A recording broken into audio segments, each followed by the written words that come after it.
Hey everybody, this is a quick video in case you have an Electrolux IQ-Touch dryer and on the display it's giving you an EA2 error and you're trying to figure out what is this error and what do you need to do to get it fixed.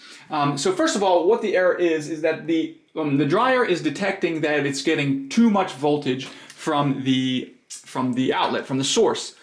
So what you're going to need to do is you're going to need to turn the dryer off and unplug it. And then there's really two things that could be happening here. You could actually be getting excess voltage, or there could be a failure on the control board, which is throwing up this error because the control board is defective. So what you want to do is check whatever outlet you have it connected to, whatever electrical source you have it connected to with a multimeter, and just make sure that the voltage is not above 130 volts.